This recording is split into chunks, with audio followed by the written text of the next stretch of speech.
score, and that sets the stage, I believe. Mr. Holloway.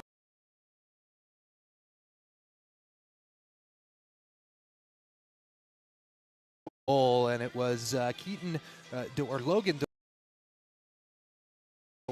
getting that overtime winner, his 5th point of the season, and it just really came off of some excellent team play from the MacEwan Griffins. As I said, they won 5-4, but Caden Chabot recording a hat trick, and Vinny Scott, who has been dealing with injuries this season, recording 4 assists in that game. All kinds of records in Canada West being smashed. Caden Chabot, and your eyes do not deceive you, is currently on top of Canada West goal scoring leaders. He's got 9, and he's just keeping on coming. And what can you say about the goaltender last night for the Griffins, Zach?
Performance almost every night from Eric Ward. And there's Brett Merwald.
Asher Mutala, 7 goals, 11 assists, only held to 1 point last night. So the Griffins have been doing a good job at making him a non-factor. Followed by Scott Atkinson, he's got 13 points. They actually have a few players with 13 points. Currently 3 tied for second on the team in scoring. And if you just go further down the line, the depth continues to shine, and they're getting some excellent help from their goaltenders as well.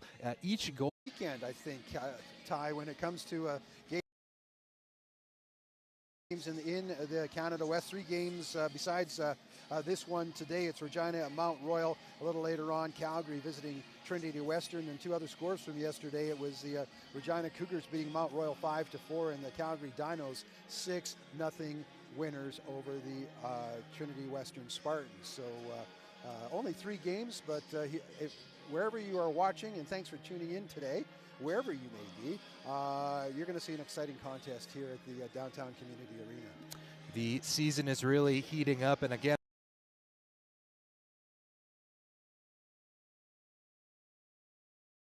of almost every offensive category, and the plus-minus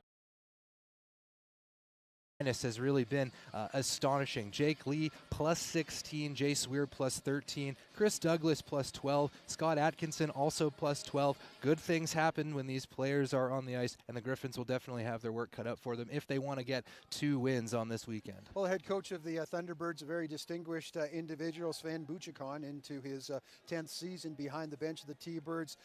Former outstanding defenseman in the WHL with the Brandon Wheat Kings, played in the NHL and overseas, as well as a minor pro, and he's been around.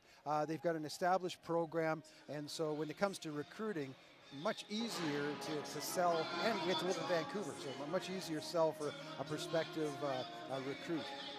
Officials just taking the ice now. Officials for this contest: Brian McDonald, Tyler Jensen, Mac Anderson, and Dylan Leaney on the call. Tonight should be just about a minute and a half before opening ceremonies. And I just, again, want to quickly talk about the Griffins' overall record. It sits at 4-10-1 all time against the Thunderbirds, but recent history will tell you that the Griffins always seem to come to play. So it should be an exciting time as we pass it over to our PA guy, Mr. Dick Richards, for the opening announcements.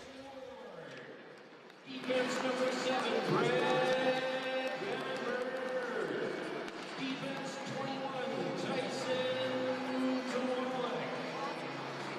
Twin number 10, Ethan Sundar.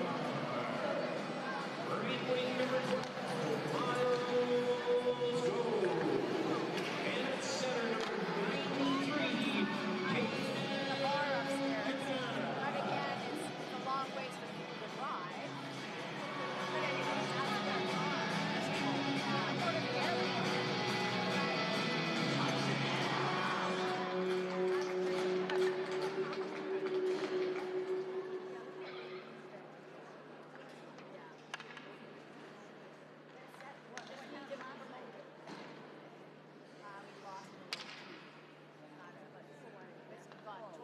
We now want to acknowledge that the land on which we gather in Treaty 6 territory is the traditional gathering place for many Indigenous people.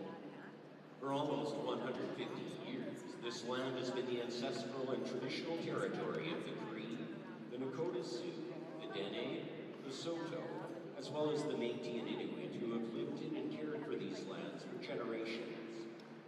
We acknowledge the traditional knowledge keepers and elders, both past and present, and are grateful for their contributions that help to keep this land beautiful. And now, ladies and gentlemen, we ask that you please rise if you are able and remove your hats for the playing of O Canada.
puck drop to follow in just a few moments.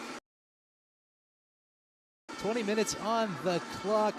First period action next on Canada West TV and also CBC Gem. Starting lineups for MacEwan, I've got the third forward line out there. That'll be Caden Cabana with Ethan Sundar and Miles Gold. It's that second defensive pairing of Tyson Kowalik and Brett Bamber, and of course Eric Ward getting the start for MacEwan. For the University of British Columbia, they are going with that first forward line of Ty Thorpe, Kyle McNabb, and Jacob Wright. Also out there with the second pairing of Alex Saraglio and Caden Kang, and Cole Schwebius gets the start for the Thunderbirds this afternoon. Thorpe with a shorthanded goal for the Thunderbirds last night, and Bamber returning to his old digs after attending American International University in the NCAA, and he had a goal last night for the Griffins as well. Brett Bamber, been one of the more offensively minded defensemen, recently signed by the Griffins, and quickly it is the Griffins with pressure as Miles Gold was cutting to the net. Sundar back behind. He's taking on Kang, and a big hit by Kang. Sundar slow to get up, and we'll get a whistle as it's Sundar after taking a big hit from Kang. Definitely a little out of gas there, Larry. Kang didn't play, I don't think, last night, and he's anxious to make a mark. And yeah, he took the Griffin forward down heavily. He gets up gingerly, does the Griffin forward, and MacEwan will change the lines. UBC and MacEwan going at it on the women's side as well, Ty, and they, of course, playing in Vancouver last night. UBC winners again 5-1 over the Griffins, who fall to 2-9 on the season. Boyle in the middle for MacEwan. Face-off coming just outside the Griffins' offensive zone. Trying to settle things down here a little bit before puck drop, and it is MacEwan winning the face-off. Back to Brett Bamber. Kowalik will send it around the boards, looking for Mercer.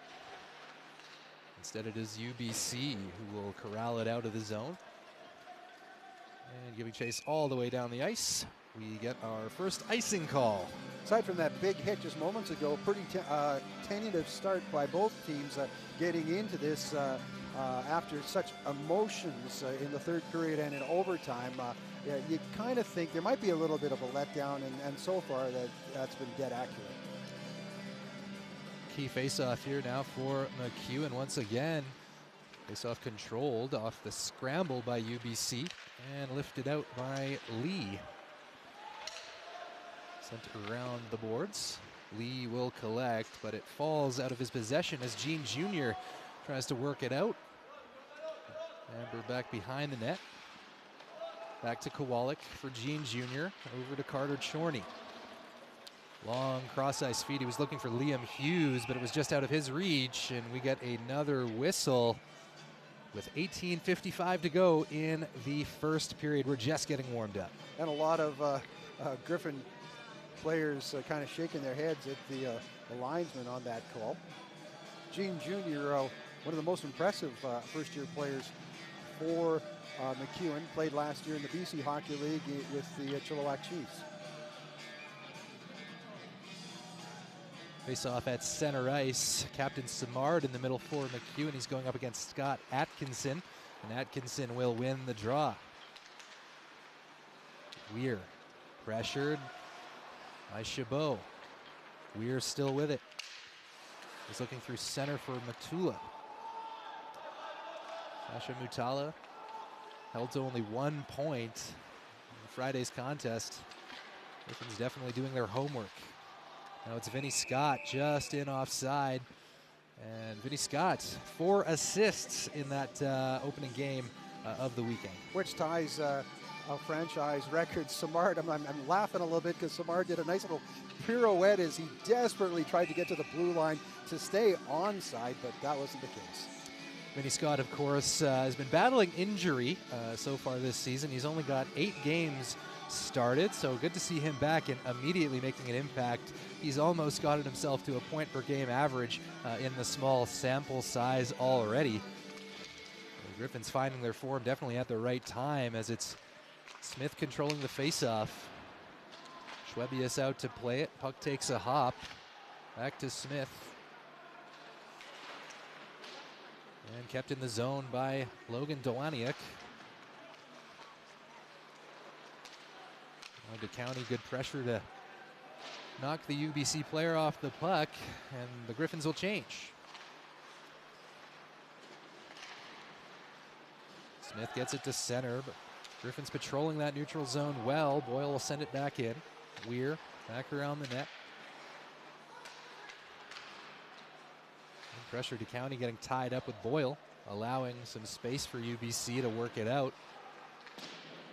And they do, but only as far as number 16. That was Jack Parker playing it back in, and we have another injury timeout here, Larry. Yeah, as the Thunderbirds forward, I think it took a bit of a stick as Mercier goes to the penalty box.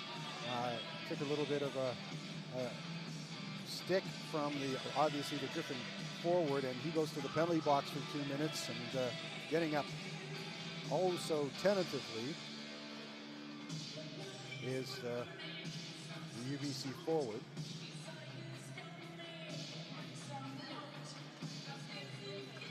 The Thunderbirds with a pretty veteran club. They have 5 fifth-year players, including their captain, who is Chris Douglas. Douglas, a former Tri-City American. We talk so much about the turnover here in Canada West. So many 4th and 5th-year players on both of these teams. It speaks to the challenge of this division, and how a team like UBC has been able to stay so competitive for so long. Really speaks to their recruiting prowess. Well, it's this year, it all across U Sports is a very transitional year. The next year will be as well, all because of the NCAA ruling, which is allowing CHL players and U Sports players to go back south of the border. Power play first of the game. It belongs to UBC.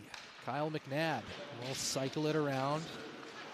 Good pressure there, but it's Weir now. Cross ice feed and a quick shot. That's Ty Thorpe finding the back of the net early in this one. They didn't need long on that power play. It's 1-0 T-Birds. Well, he went upstairs on it, and definitely the power play working to their advantage.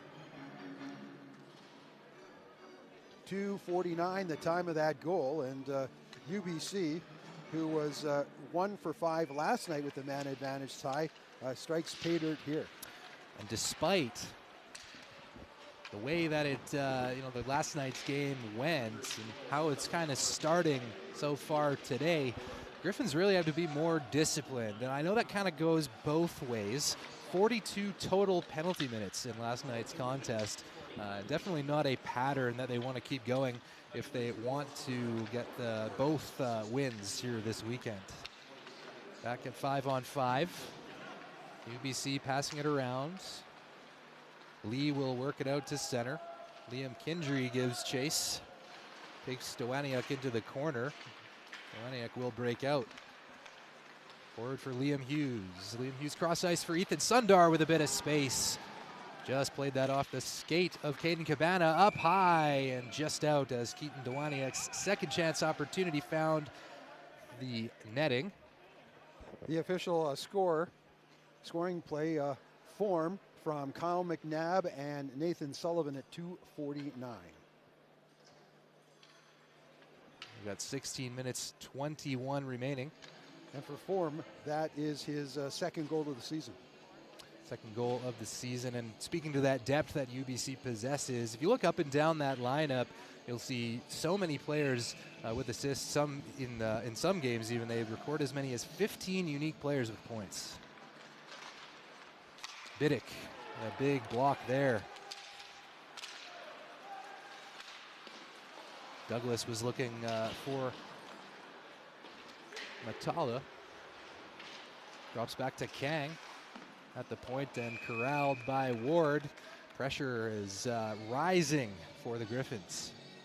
And again, Thunderbirds kind of pleading for a penalty as Douglas loses his stick right in front of Ward, and the kind of motion of the official going, hey, isn't that interference? But it was not to be. Face-off coming inside the UBC offensive zone. Griffins in deep. Trying to make it 2-0 here early. Finding themselves in a hole worked out by Brett Bamber. Now it's Caden Chabot, Canada West leading goal scorer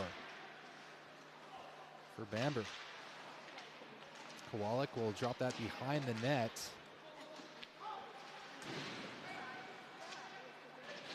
Chabot.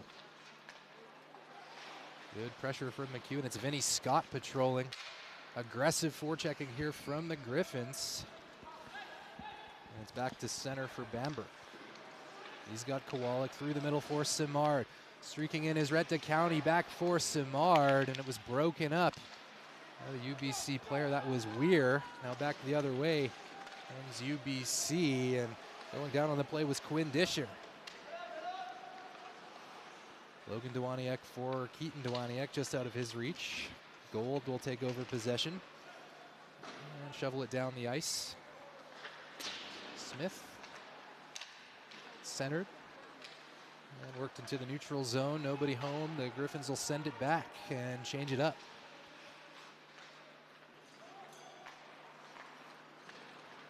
Shots 2-1 for the T-Birds.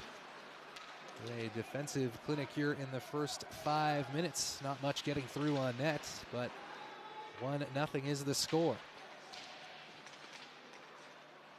Keaton Dwaniak trying to send that back in. I believe that was off the skate of Kowalik. Williams going down on the play, but gets the pass around the boards. Griffins looking to break out. They need to get set, but that was Carter Chorney tapping that with the stick and sending it up and out of play. Well, the tempo of the contest is really intensified by both teams, and their transition, they're trying to step it up a notch, and while they're doing it at times, it leads you wide open for some turnovers, and with that in mind, as they're trying to move up the ice, the opposition is right there trying to capitalize on any turnovers if they do occur. Carter Chorney losing the faceoff. It'll be UBC breaking out, and they have numbers going into the offensive zone. Potential 2-on-1 out in front for Thorpe. Just couldn't keep a hold of it. And sent back in on net. That's off the side of the net and up high. Good pressure from Kyle McNabb.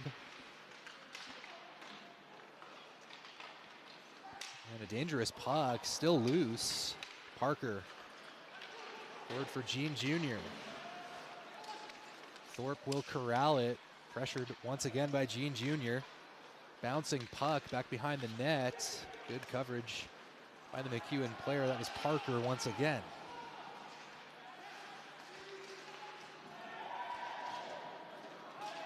Now Lambos blows a tire, allowing Cabana to close up.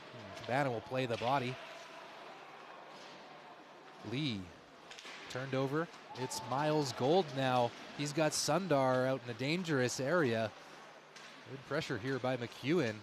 Looking to get back into this game, and a massive hit by the Thunderbird player in his own zone as he skates to the bench. That was number 28. It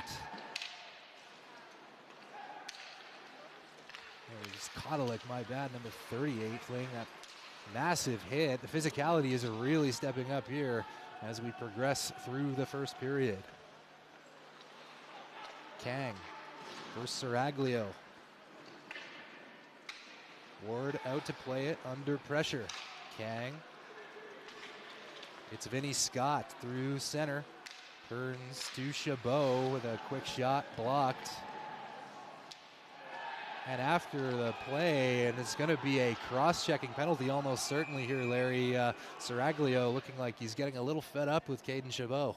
Yeah, and he's beacon off to not only the Griffins, but the officials as well. And it'll be MacEwan's turn to go on the power play for the first time this evening. And last night, they were 1 for 6 with the man advantage. Talking about the size of these two teams, especially UBC, it's not so much they're taller, but they're thicker. Like, Kang, for instance, is 6'4", 220. Kang is definitely an impact player, very noticeable out there, and definitely making his presence felt so far. Looking at a couple big hits. Quick shot from Gene Jr. and up, and they're calling for a delay of game here. Potential 5-on-3 here, and it looks like it will be for MacEwan, as it looks like Kang is skating to the box. I guess his ears were burning because we were chatting about him, so now he spends two minutes or less in the penalty box. Here's a glorious opportunity for the Griffins. This is a long, extended 5-on-3, almost 2 full minutes. These opportunities don't come much better than this. Face-off inside the offensive zone for MacEwan. UBC doing well to control the draw, however, and Lee will skate it out. UBC will get set, but plenty of time to work with for MacEwan. Keaton Dowaniak to Carter Chorney. Chorney waits, plays it patiently behind for Keaton Dowaniak. Good stick, as cutting the net was Miles Gold in a dangerous area. Here's a little bit of a change on the power play as Gene Jr. skating up ice now is playing on the point. Gene Jr. with a full head of steam will take it around the net. Cut off by Douglas. Played to the point. It's Chabot making a move around Douglas. Still with it is Chabot, and a great save by Schwebius, who seals that left post almost immediately. Under pressure are the Thunderbirds. Logan Dowaniak back for Chabot, cross ice. He was looking to tic-tac-toe it. He had Cabana out in front of that blue paint. Chabot. Now it's Dowaniak. Some good zone time here for MacEwan. Chabot playing patiently with it. I believe that was off the stick of Schwebius and sent wide. Now it's the captain, Simard. Quick shot and into the glove of Schwebius. A great save by the Thunderbirds netminder. Nice puck movement by the Griffins with a two-man advantage that they will enjoy for another 37 seconds. But unfortunately for them, they are getting the shots, but most of the shots are through traffic, and somehow the goaltender, Schwebius, is able to get either an eye on the puck or a part of his body on it.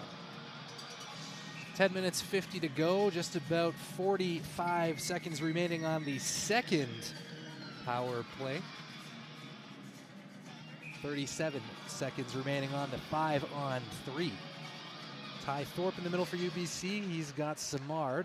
Sam Simard will win the faceoff.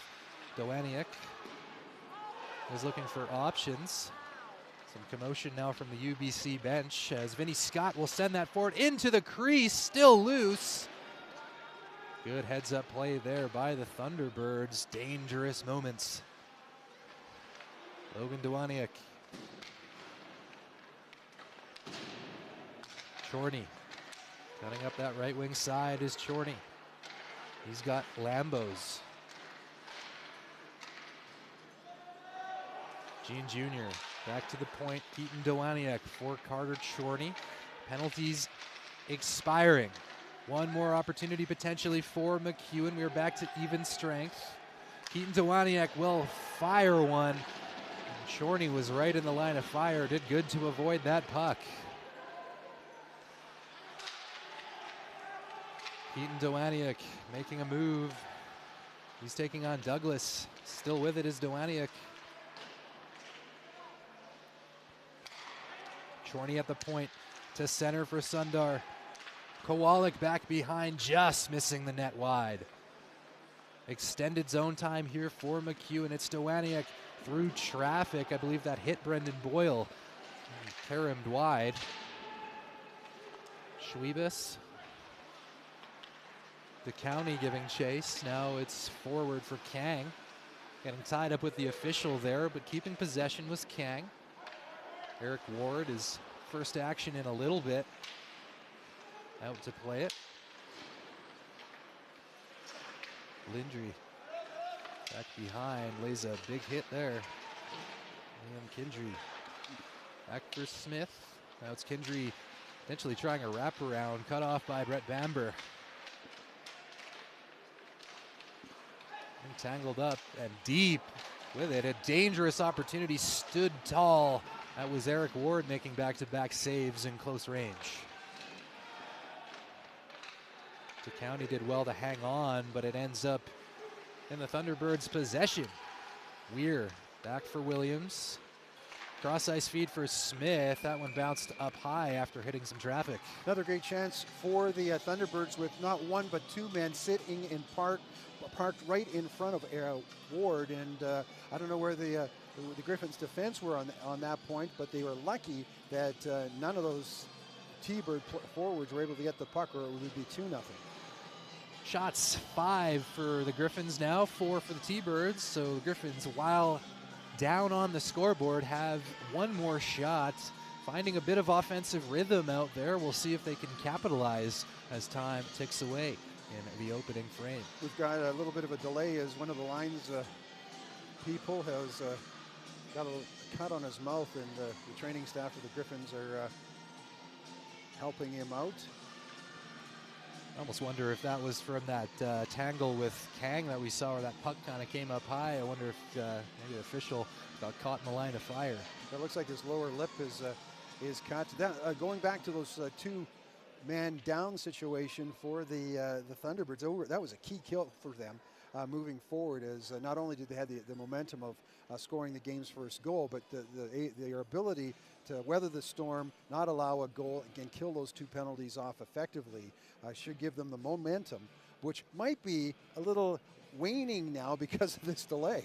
It's been pretty close to 50-50, I would say, despite the scoreline. Griffins showing that they have a bit of life, and that's been so important in these weekend series, the ability to kind of bend but not break. And it has been such a common theme in MacEwan Griffins games, and it's paying dividends now. Just getting reset. That's Samard getting kicked out of the circle for Vinny Scott. Face off inside the T-Birds offensive zone. Logan Dwaniak. And a dangerous pass picked off by, I think that was Mutala.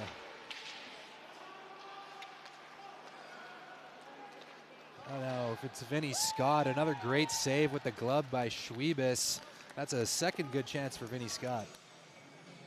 And Keaton Dwaniak doing a little bit of nice footwork as he was able to nullify that dangerous chance just in front of the Griffins' goal. He was able to kick the puck ahead, and then obviously resulted in that scoring opportunity. A slow and steady opening frame here. Just over 8 minutes remain.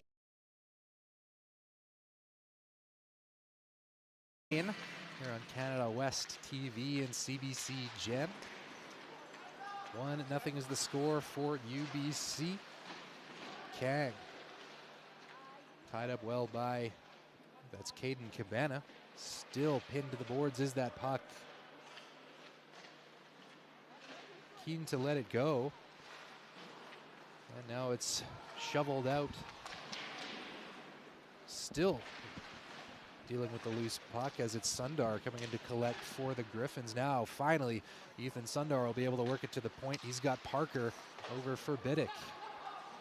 Cabana back behind the net. Good, strong play as he took Saraglio into the glass. And now it's Kang. Caden Kang will float that one in on net. Blocker save by Ward. Ty Thorpe.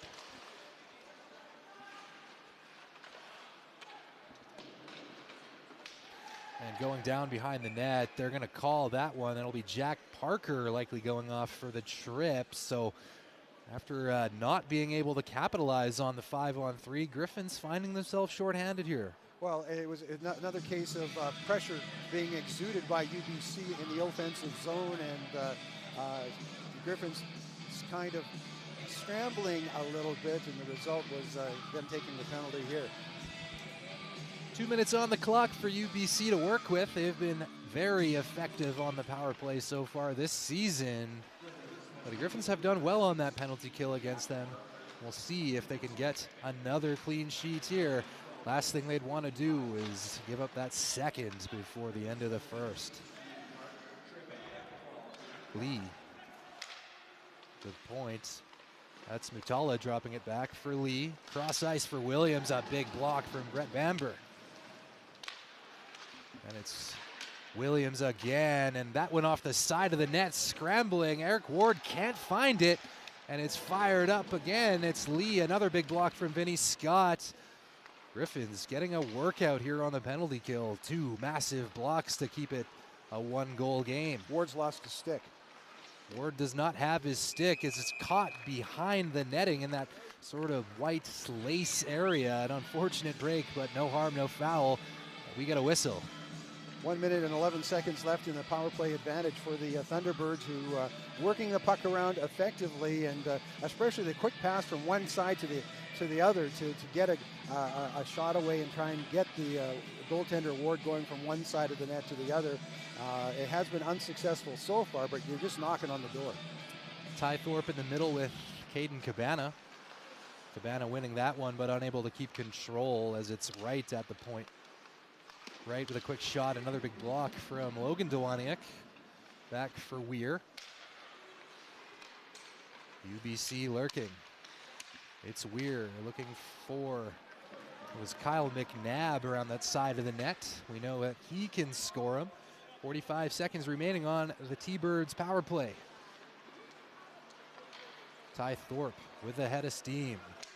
Cutting through 4 Griffins defenders, still with it, but Eden Dewaniuk made that last second play with the stick, but not out. Great work there by Carter Chorney to draw the penalty, as it'll be Kyle McNabb heading off for the trip. So we'll get about 30 seconds or so of 4-on-4, and then a little bit of a Griffins power play for about a minute and a half. McNabb got his legs and stick interfered with or exchanged with the defenseman for the Griffins, and as whether it was embellished a little bit or he actually did a fall on his own, it was right in front of the referee, and it was a no-brainer for him to call that call. And we don't always like to talk about it, but at this level, you know, when certain players, they feel that contact, you know, they might just go down a little bit easier.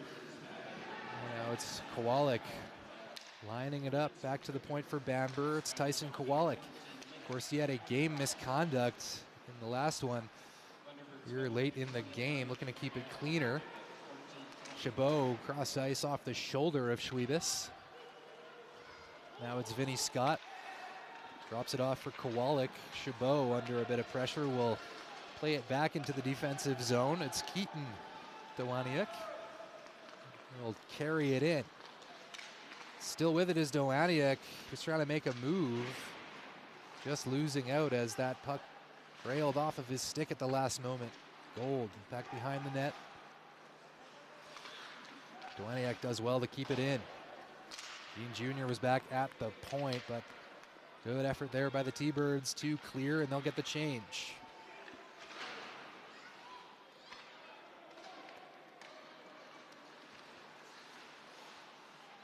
Spinning, that was Atkinson. Forcing Dewaniuk off the puck. Ty Thorpe out there, all alone at center. Sundar. Aiden Kang cut off at the stanchion by Carter Chorney. Saraglio. Long feed down the ice. Eric Ward will come out, pressured by Kang, and it was a dangerous turnover there. Eric Ward potentially lucky that Ty Thorpe wasn't on the end of that one. He's already got 1 goal in this game. Ward looks a little not confident with his puck handling ability in this period. A little shaky, potentially a little bit of rust on display. It has been a couple of games since he's gotten a start. Here comes another penalty. That was a definitely, I think it was Hughes on the end of that. I believe it will be the T-Birds getting another penalty here. So a bit of undisciplined play carrying over from Friday night. Tripping will be the call, Ty, and it occurred again right in front of the official, and I'm laughing because as he's going to the penalty box, the Thunderbird player, and I think it's Douglas that's going off, is saying like, wait, I didn't do anything, but yes you did, and it was right in front of the official. So another good opportunity, a very, very abbreviated 5-on-3 coming up for about 5 seconds for these Griffins. However, it is enough time for them to potentially get set up and cycle that puck around to begin their power play. Definitely looking for that face-off win, but Kang did well to collect that loose puck and out of the box. That was McNabb.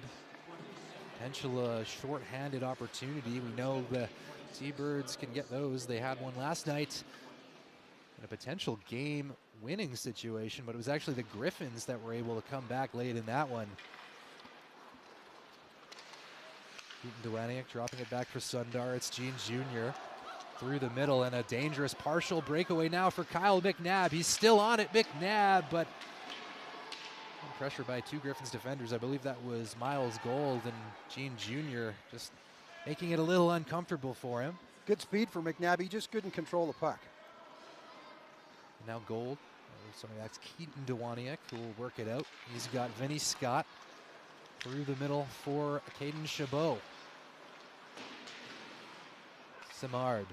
Cross ice for Logan Dwaniak. Back to Vinny Scott, who had that trickle off of his stick. And back to the middle is Logan Dwaniak to settle it down. 48 seconds remaining on the Griffins power play.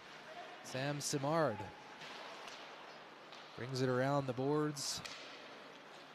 Doing well there to get around Chabot was Chris Douglas. Still with it is Douglas. Good defensive structure there from the Griffins, not letting them get behind. Kang for Thorpe. He's got McNabb cutting to the net, but opts to shoot. Stick save by Eric Ward.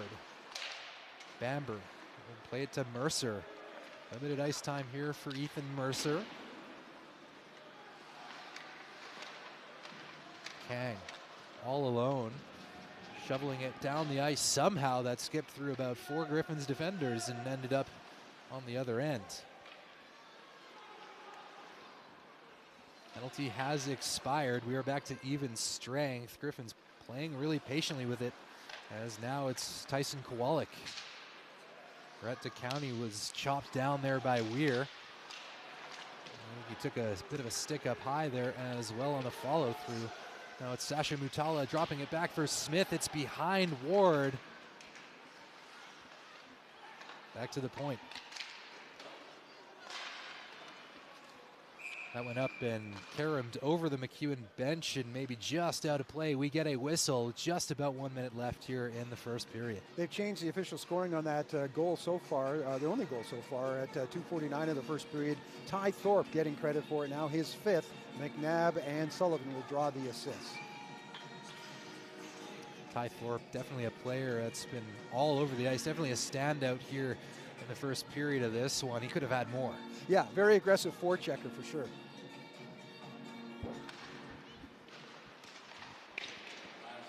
Griffins controlling the puck as we get down to the last minute of play. Period number 1.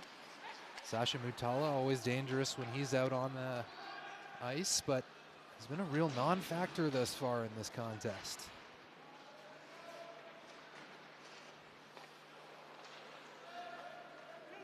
Back behind, now it's a long stretch feed there.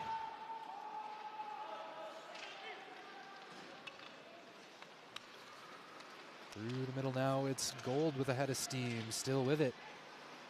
Oh, so comfortable being behind that net. Miles Gold cross ice. That was Cabana lifting it for Parker, whose shot was just over the net.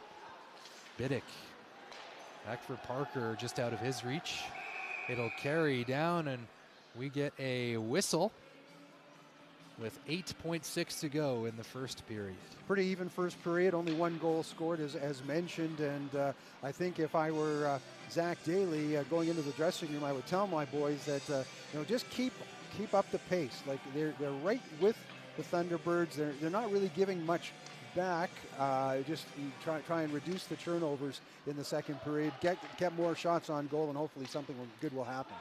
Back last year in the playoffs, Canada West playoffs, where the MacEwan Griffins famously went down 2-1 in that series. Coach Zach Daly was quoted as saying, "Our goal is to just come in and make it harder on them," and I think our guys did a really good job of that, and that was after their heroic overtime performance. And I really do think that the Griffins have come a long way and are doing just that. They are keeping it difficult for them, Larry, as we approach the second period. As we take a look at some of the replay of the highlights from the first period, that was just moments ago the only goal that was scored, and as you see, a very physical tie period, including elbows to the head.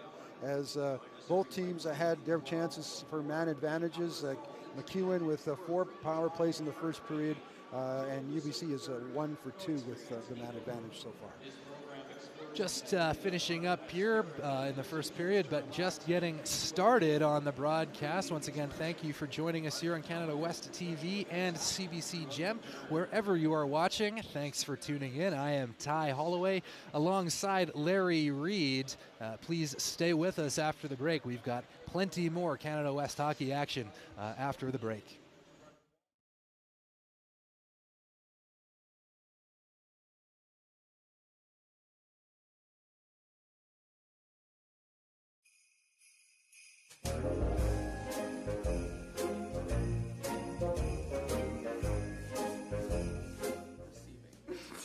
That says a lot about me. No. Receiving. That says a lot about you. Receiving. Ever said I'm greedy. Yeah, I like giving. I don't like receiving presents. Give presents. Can you say both? I feel like that's It's both. Yeah, you can't say one or the other. That's I'll say receive. Received. I like gifting. Well, you can do what you want. Yeah. I'll gift you a present. Okay. I love giving presents, but I love gifts too. Like, come on. Giving. Yeah, probably giving. Hot chocolate. Eggnog. Hot chocolate. Hot chocolate. Bro, eggnog is so disgusting. Really? Yeah. Eggnog. Eggnog. Hot chocolate. No. Eggnog. That is nasty. No. It's so good. Chocolate. Ooh. See, 100% hot chocolate. In the morning, what are you drinking? Eggnog. Hot chocolate.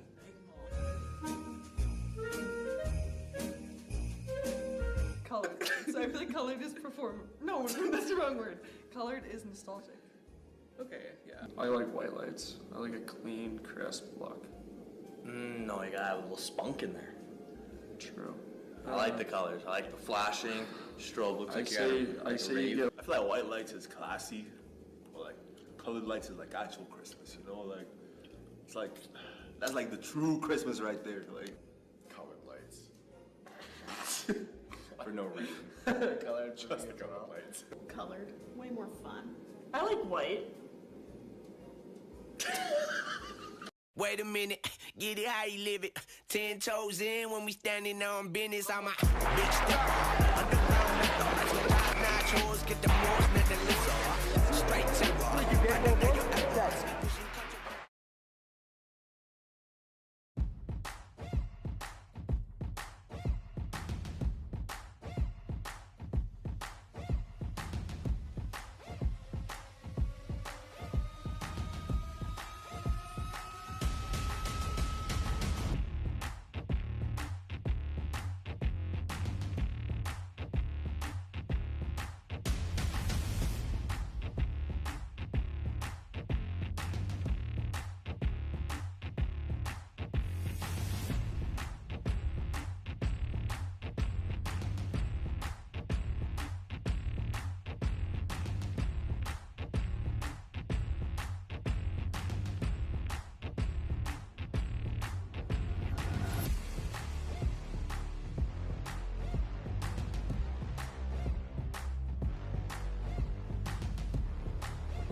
And we want to take this time to say congratulations to the Griffins goaltender Eric Ward, who has been named Sandman's Signature Downtown Edmonton's Player of the Month. With a stellar .933 save percentage and a 2.23 goals against average, Eric has been a wall in the net, helping lead the Griffins to a strong start to the season. To read more on this article, go to MacEwanGriffins.ca. Join us for the Samu Silent Disco Party on November 21st at Double Dragon. That's located on Jasper Avenue.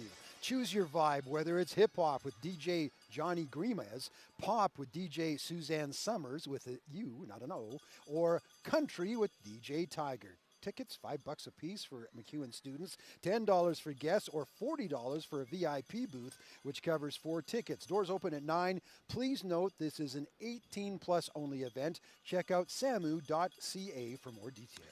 And Art Buffet is back at the Mitchell Art Gallery. Join every Wednesday from 12 to 4 p.m. in the Allard Hall atrium for free drop-in and art making from September 24th to December 3rd. No experience needed.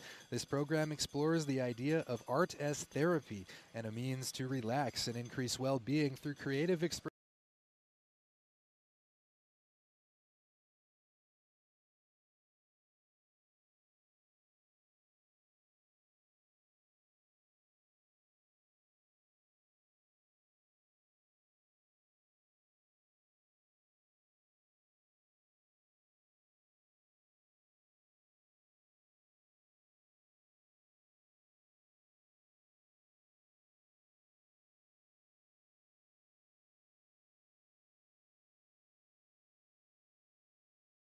Style hockey game, and I think, Ty, that's the way things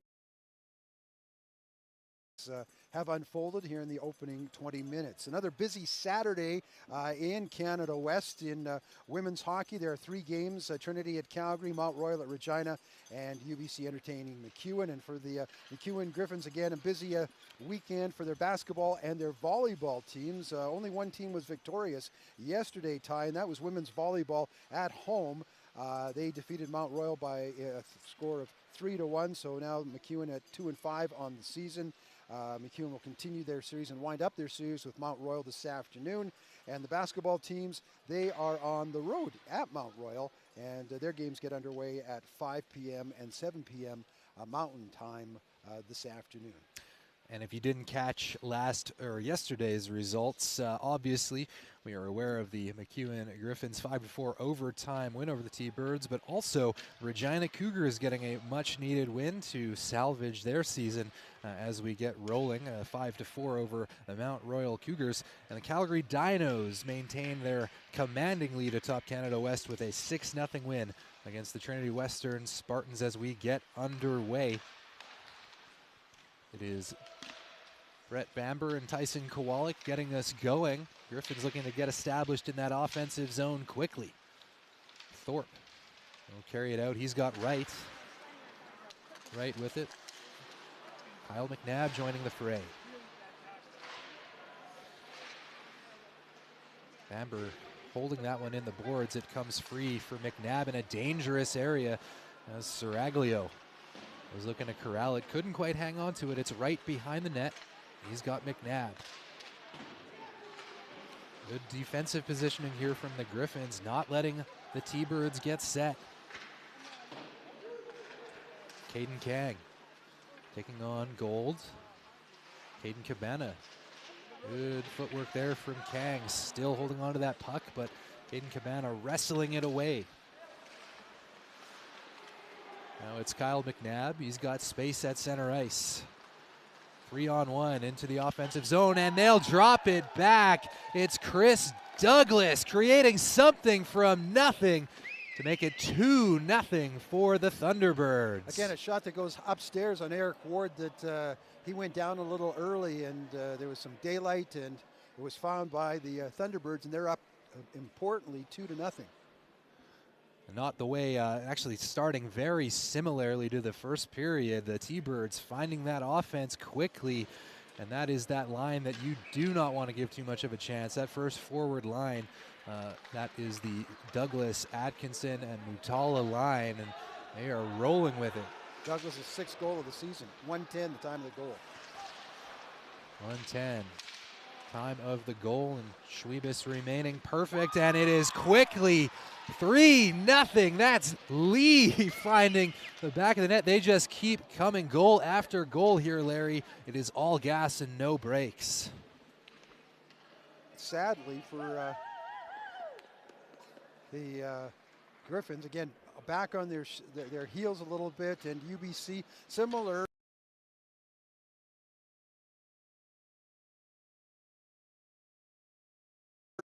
Check it out here, but it's 3-0 now, and that's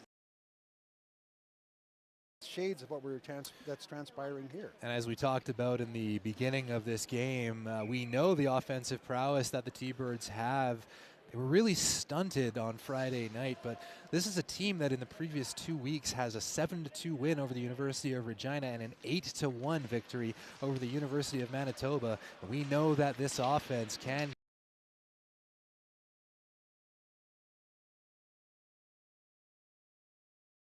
two quick goals, yeah, definitely the dagger in the side of the Griffins. We'll see how they respond coming up here. It'll be interesting to see how they kind of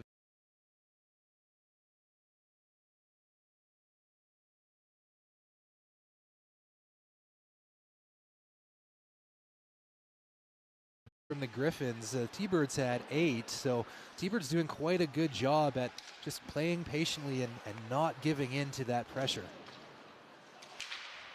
Going down on the play in his own zone, that was number 17 for the T-Birds. He's a little slow to get up, limping to the bench. That is Liam Kindry.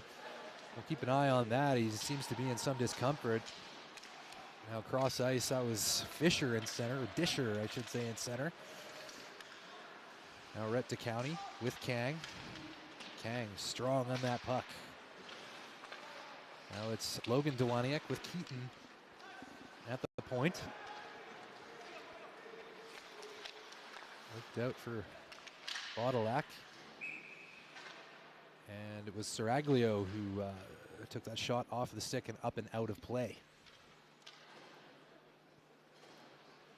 Waiting for the official announcement on the 2 UBC goals. It looks like they're having some technical problems with their microphone over there at the scorers table. We know who scored, Douglas and Lee, and it's 3-0 for UBC. We're having some kind of technical difficulties. It is dead quiet here at the DCA. I'm so used to having the silence filled by some type of music, but you know, it was that wasn't a concern last night. Lots of fans making a lot of noise at the DCA. It was buzzing. There's a nice glove hand saved by the Thunderbirds goaltender. Could the quiet have anything to do with the 2 quick UBC goals, Ty? Well, I mean, that's definitely not the way you want to start the second period, and it has silenced the crowd. You could hear a pin drop in here right now, a far cry from the rockin' and rollin' that we were doing here last night. But for the MacEwan Griffins, it remains 3-0. Lots of time to play with in the second period. They just got to get back on their horse and really not let this game get away from them, as Logan Dewaniak did well to keep that in and still keeping it in. Great pressure there by Chorney, who knocks right off the puck. And good pressure once again. That's Liam Hughes for MacEwan. Patrolling in the neutral zone. Delayed call coming up here against the Griffins. Schwibis will retreat to the bench. Extra attacker on the ice. It's Thorpe looking to carry out. Kyle McNabb unable to take the pass, and we get a whistle. So it goes from bad to worse for MacEwan, down 3-0, and now back on the penalty kill. And a dangerous trend developing here, Ty, as Hughes goes to the penalty box is, yeah, you're down by a couple of goals. Now you got to play some disciplined hockey and don't succumb to taking the cheap shot or playing undisciplined. And definitely playing into the hands of UBC. It's Sasha Mutala back for Lee. Lee, of course, had the goal.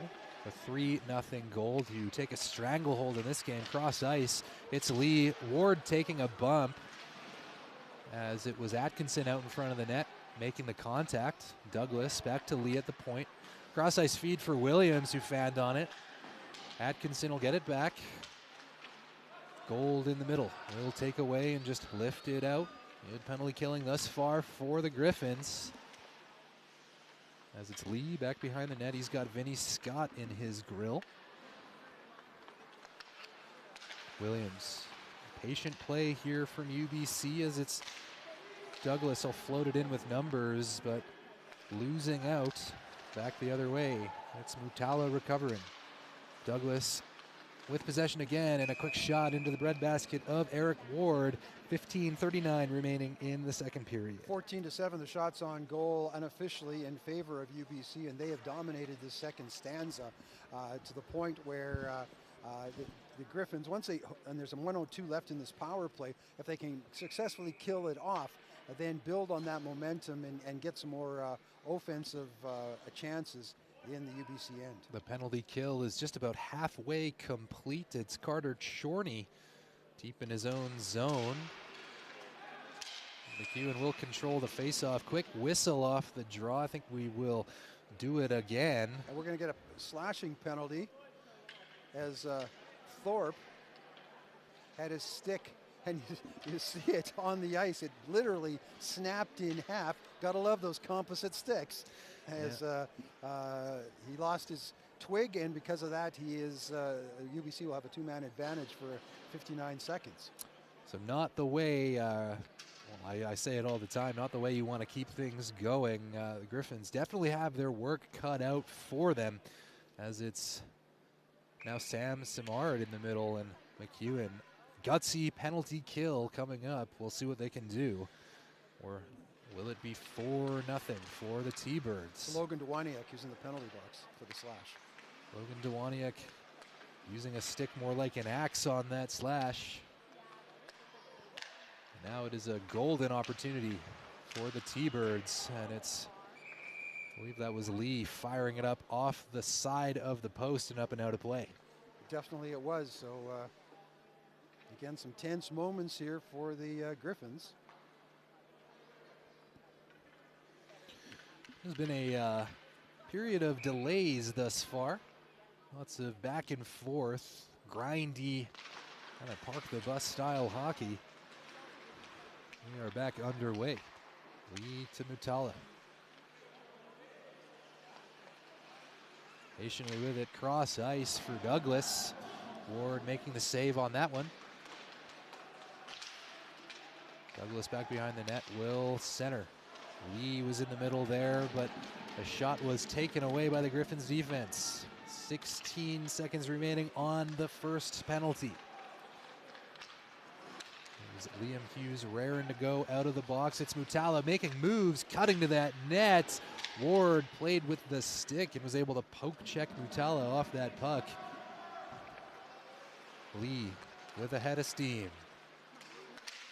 Cuts to the net. Ward will play that with the blocker, and getting mixed up there was Hughes. What a dangerous puck out in front of Eric Ward. Mutala. Sullivan will play that back, and it was Lee who hammered that one wide. Mutala, he's got Sullivan behind the net. Lee out at the point. Sullivan at the crease was unable to get a handle. Lee. Menacing now are the T-Birds. That one was played off Ward, and it comes out. 15 seconds remaining on the penalty. The Griffins look to be in good hands coming out of this 5-on-3 penalty kill. We'll see if they can use that to build some confidence here as we approach the halfway mark of the second period. Puck will come all the way down the ice, and we will get an icing call. Griffins very fortuitous that they didn't give up a goal there, Ty, especially in a couple of instances where the Griffins goaltender Ward was really fighting the puck. He was struggling a little bit puck handling in the first period. Here in the second period, he continues to give up some rebounds, and luckily his defensemen then were able to push the puck out of harm's way. You mentioned at the beginning of the broadcast, he looked a little bit unsettled, maybe lacking a little bit of confidence, potentially showing a little bit of rust, but making a couple of big saves, and hopefully that'll give him the spring in his step that he needs to carry his team, or at least give his team something to work with, as they have dried up offensively in game number 2 of this weekend series. Good pressure there by Dowaniak. He takes McNabb into the boards. Back to the point for Weir. It's Sullivan getting sandwiched between 2 Griffins players. 3-on-2 now the other way for MacEwan. Potential odd man rush developing. Cabana out in front and just missed wide on that backhand. Griffins looking for something, getting desperate now. Weir. Cross ice for McNabb, pressured by Liam Hughes. Smith gets it to McNabb. Off the skate of Gene Jr. and back behind the net. Gene Jr. giving chase. Smith passed into the stick of Gene Jr., but that one came up and ended up in the Thunderbirds bench. We get another whistle. Not that it's going to get any easier, because there's no any easier weekend in Canada West. It is so competitive, this league, but the homestand will continue for the Griffins next weekend. It's the second place team in the Prairie Division, the Saskatchewan Huskies, that'll be here at the downtown community arena for games Friday and Saturday. UBC back home as they will entertain the Alberta Golden Bears next weekend. Holiday season quickly approaching. Griffins looking to fill their plate with as many points as they can get, because as my colleague Larry suggested, it does not get any easier. They've got the Saskatchewan Huskies next weekend, and then following that, it's a series against the U of A Golden Bears. But much like the holidays, Griffins will be enjoying some of that home cooking, hopefully, as 3 of the next 4 contests will be held at the downtown community arena. Hughes finding a bit of space. Shorney, 2-on-2, will just send that deep. And it will come back all the way down the ice. We get a whistle. And it's a special series, that home-and-home series with the Alberta Golden Bears tie, as it's minor hockey. I think both games, because they're different, both rinks are going to be minor hockey nights, and I would imagine as well there's going to be some giveaways, or not so much giveaways, but people bring in the socks or stuff for the less fortunate to help make their Christmas a little brighter. 11 minutes 30 seconds remaining in this one. Puck will trickle back down the ice, and just want to take a moment to quickly highlight the head coach of the UBC Thunderbirds. We were talking about Mr. Sven Butenschon, former NHL player. He was I believe 56th overall draft pick from the Pittsburgh Penguins. Plenty of international prowess as well, and definitely he's made an impact on this UBC squad over the last decade. Definitely a credit to resurrecting a program that's had its literal peaks and valleys. They were kind of like the third fiddle when it comes to Canada West, because it's always been Saskatchewan and Alberta, and to a little lesser extent Calgary as the powerhouses. UBC controlling the puck, will opt to change it. And Eric Ward taking some big contact there. He is down on the ice and slow to get up. Play continuing, a little slow to blow the whistle, but Ward definitely seems to be in some discomfort. Not what you want to see if you're a Griffin. Yeah, definitely, and I don't know if it's shoulder, but he seems to be favoring something as he's down sprawled across the length of the crease. He's getting up slowly as the athletic therapist comes out to address his needs. It didn't look like there was too much on the contact there, but it was an awkward enough contact, potentially not ready for it, catching him off guard, and it's oftentimes those little collisions that can do more damage. So fingers crossed it's nothing serious for that MacEwan Griffins netminder, who, as we talked about at the top of the broadcast, is currently, well, maybe not anymore, but at the time was leading Canada West in save percentage. And as he graduated from ACAC in Concordia, which is another Edmonton area university, Ward, a fourth-year player, academic-wise, in the arts program, and he goes for a little bit of skate, and the officials are talking to Zach Daly, the head coach of the Griffins. Looks like he's going to stay in the game. We'll see if anything kind of comes out of this long discussion, but the officials returning to the ice, and looking like we'll redo it. Face-off coming just outside the UBC blue line. Halfway through the hockey game. Shots are now 19 for the T-Birds. Griffins only recording 1 thus far in the period. It sits at 19-7. Lambos for Lee. Douglas makes a move around Keaton Dewaniak. It's Caden Chabot taking it the other way. Partial 2-on-2, but good backtracking by the UBC offense.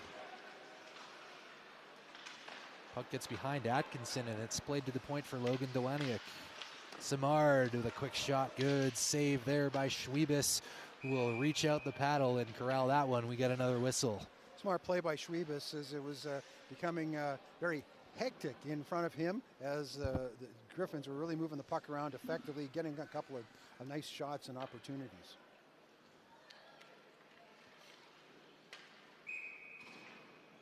Schwebus from Victoria of the BCHL calls Kelowna home. He's one of 6 T-Bird players who are in the Sauder School of Business at UBC. Very prestigious business school.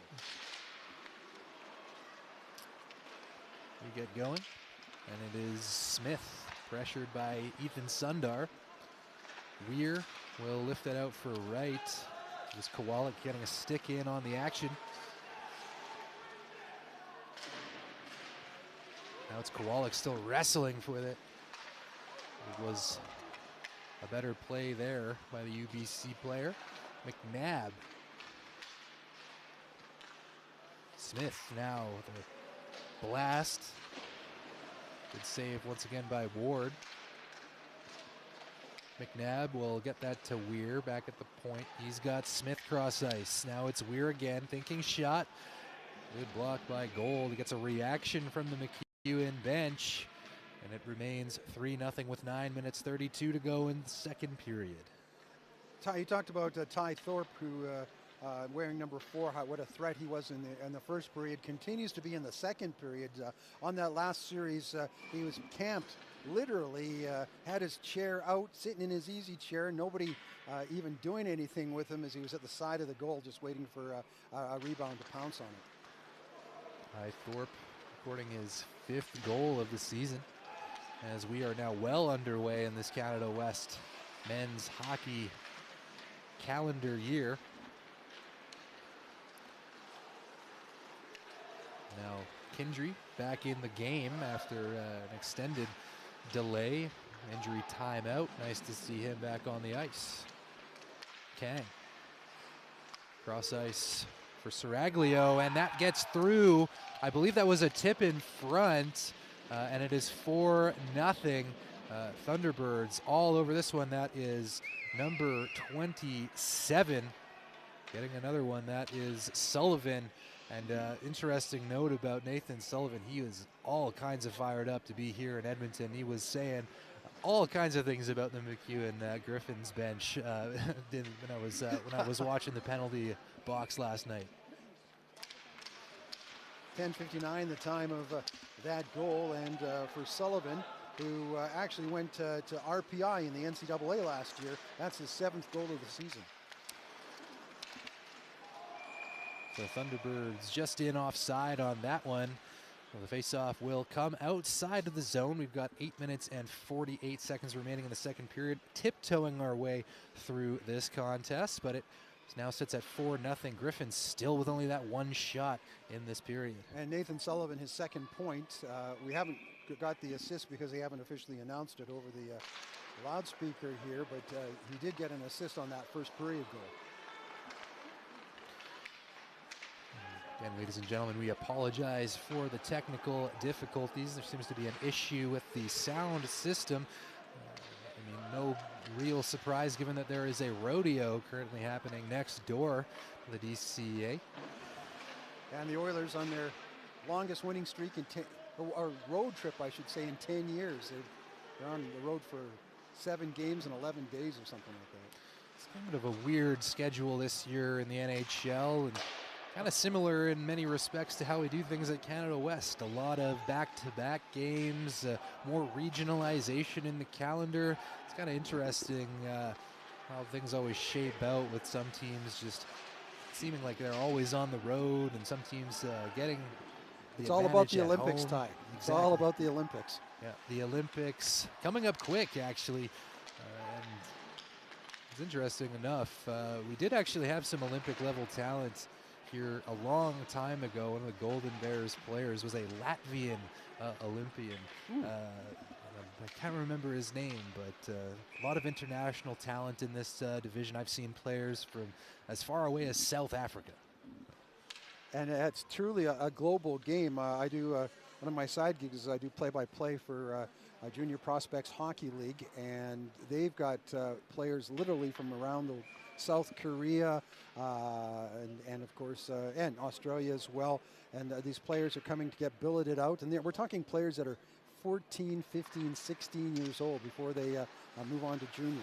It's really become such a machine. As a quick shot came in, that was Mutala getting it on net. It's become such an organized kind of machine of sorts. We get a whistle. There will be another penalty here as Mutala went down on the play. I believe it will be a tripping call. Caden Chabot going to the box. Yeah, it's the hockey definitely has become not only an international game, but a game for people with deep pockets.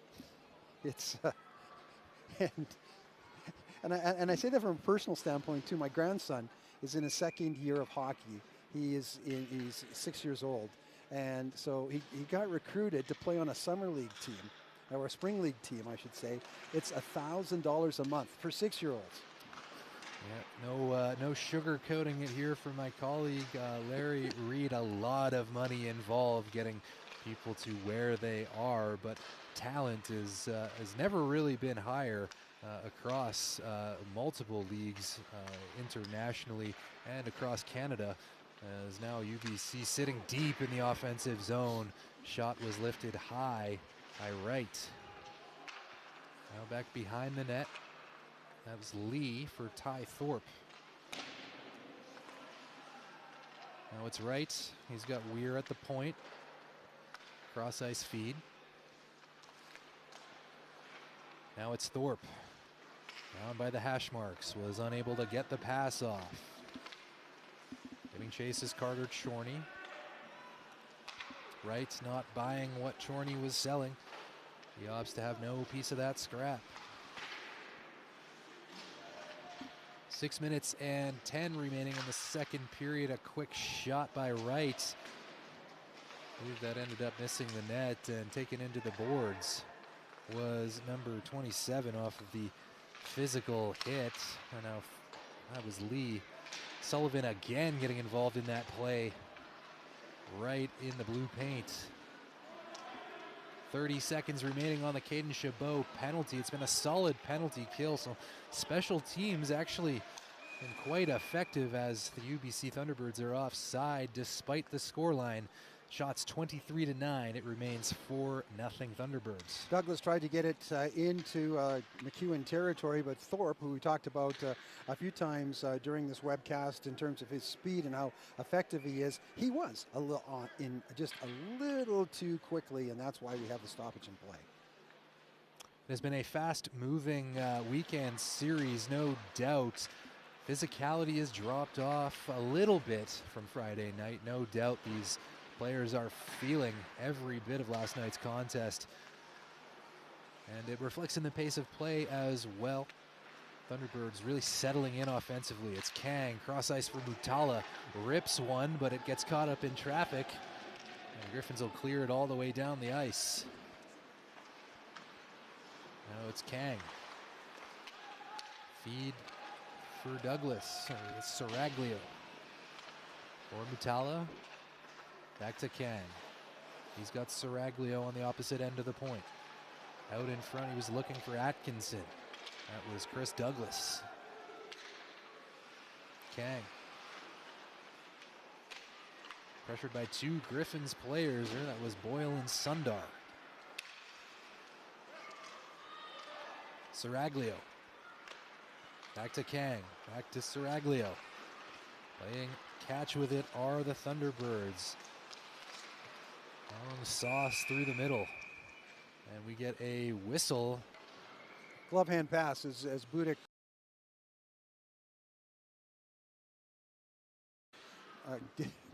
literally gloved it and passed it ahead and shoveled it ahead to his teammates. So, you know, sometimes they'll let those ones go, but when you make it that obvious, sometimes they've just got to blow the whistle.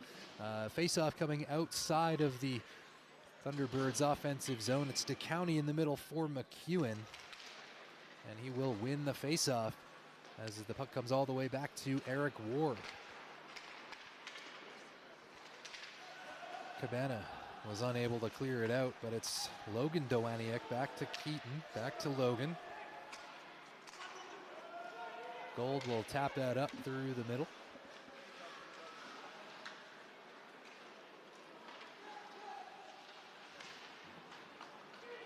And that's Weir.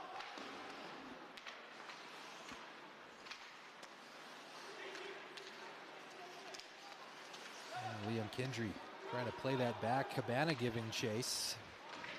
Bruce Smith. Weir will play the body. Ward out to play it. Maybe Saraglio getting tied up with Keaton Dowaniak. Keaton Dowaniak coming away with the puck there as UBC will change it up. Dowaniak now. MacEwan has some numbers. Logan Dowaniak will lift it to the corner. Carter Chorney giving chase. It falls for Sundar, and a whistle as we will get another call here. I believe they're calling a hold, and it will be Carter Chorney stepping off. So UBC's third power play opportunity of this second period. And again, when you're down by 4 goals, you just want little baby steps, little small victories, and putting yourself again a man down with 3 minutes 23 seconds left in the second period. Not what you really want to see. Zach Daly was quoted as saying, when talking about the strength of his lines, particularly the first line, that they put the line together with these 3 guys. The 3 guys, of course, being Caden Chabot, Vinny Scott, and Tyson Kowalik, Sam Samard as well joining the fray. They put that line together so that they can play against any top line and produce. The challenge on Friday was the other team's top line, and speaking with that other team's top line, they've been on fire here tonight, Larry. So unfortunately for head coach Zach Daly, he will not be that impressed with his team's shutdown play of the UBC first line. No, he will not be today. 3 minutes remaining in the second period. And Sasha Mutala back around the Griffins net. He's got Atkinson for Douglas. Douglas pressured by Bamber. And fanning on the pass, it's Miles Gold now taking over following the error from Lee. Jake Lee, no harm, no foul. He will collect and skate it out. 1 minute and 10 remaining on the Chorney penalty. The arm is up, and it looks like it will be another penalty call. I saw a couple players getting tangled up, and now it's Keaton Dowaniak taking exception. A bit of extracurricular activities out there, Larry. Well, it was all by himself, so he decides to take it in, and he was dumped. And whether it was I think he embellished just a little bit, but the ref again right there to make the call. So now it's going to be a situation where the Griffins are 2 men down for 1 minute and 5 seconds. Another great opportunity for UBC to add to their total. And correct me if I'm wrong, but I believe this is the third 5-on-3 opportunity of the contest for UBC, and that's not a way you win hockey games. No, it isn't. But of the 4 goals, only one's been a power play one. Surprising when you think about that. A lot of the action has been happening this weekend on 5-on-5 play. And both teams have been relatively even, I would say, but UBC definitely having the advantage in special teams on this Saturday afternoon, as sending a quick shot in was Lee once more. Mutala patiently waits cross ice for Douglas, who kind of muffed that shot, allowing the Griffins to close up and clear it down the ice. 1 minute and 58 remaining in the second period. Mutala back into the offensive zone. For Lee. Down low. Back to the point. It's Mutala. Passing it around. Atkinson at the corner will take it up. He was opting for that tight angle shot. But a good keep in from the Thunderbirds. Extended zone time here as it's Lee. And forward for Atkinson on the rebound. Nothing Ward can do about that one. And you can see the disappointment creeping in there. Griffins really not on their A game. It is now 5-0 T-Birds. 18:30 the time of that goal, and it was bound to happen with the two-man advantage tie. All UBC was doing in front. Their three forwards were rotating, and while they were doing that, I think the goaltender Ward was took his eye off the puck a little bit, and it was another great shot through traffic, and it's now 5-0. Yeah, you can see just the emotion there from Eric Ward creeping in now. He has not been impressed with his performance tonight, but you know, when you've only got one shot on the period, if you're MacEwan, the goalie can't do it all. Now quickly back the other way, it's Thorpe with a quick shot. And not keen to slow down are the Thunderbirds. They are right back in that offensive zone. Thorpe dropping it back for Wright. Right cross ice for Weir. Weir with a shot up high, blocked in traffic. That's Kowalik. He's in some discomfort. Kowalik definitely taking a stinger there. And this weekend is unfolding similar to that opening weekend of the season, October 3rd and 4th, where MacEwan wins the first game, and then UBC dominates in the second game. On the second game, October 4th, UBC won 6-0. Definitely looking to eclipse that scoreline here at the DCA this afternoon. The T-Birds are doing quite well. 5 goals on 25 shots. And limiting, the T-Birds defense limiting the Griffins so far to only just 1 shot in the second period. And it came at the very beginning of the period. Now Kyle McNabb with some pace. Back for Saraglio at the point, and now it falls for Keaton Dewaniak. Potential one-on-one with the goaltender coming up, but good backtracking there by Kang. Now it's Caden Cabana back for Miles Gold, desperately trying to get anything going as Gold sent the feed cross ice for Chorney. Now it's Gold once again. Good pressure in the dying embers of the period from MacEwan, but not enough to get a shot on goal. 5-0 is the score for the Thunderbirds here on Canada West TV, presented by BioSteel and CBC Gem. Second period highlights. Yeah, and we take a look at some of the goals, and there were 4 of them, all by the UBC Thunderbirds. Chris Douglas scoring his 6th of the campaign, 1:10 into the second stanza. Jake Lee made it 3-0 at 1:24, so 14 seconds later. Nathan Sullivan, a tip in at 10:59, made it 4-0, and then Scott Atkinson just moments ago at 18:30, a power play marker, makes the score 5-0 after 40 minutes.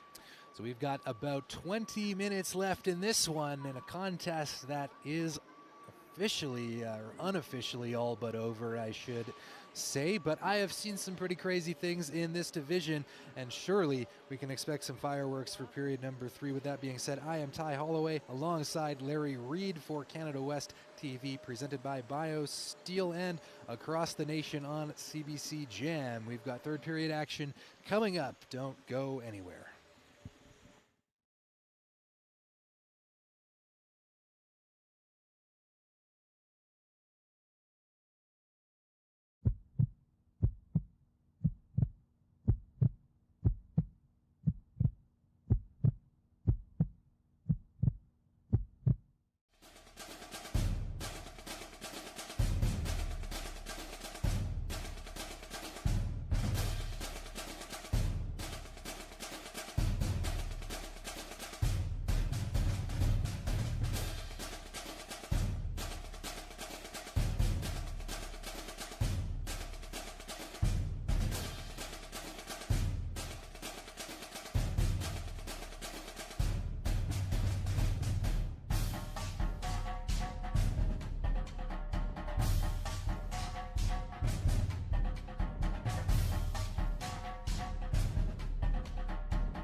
chose to come to MacEwan because they have such a good nursing program, and I was also given the opportunity to play on the Griffins hockey team, and I'm a goalie.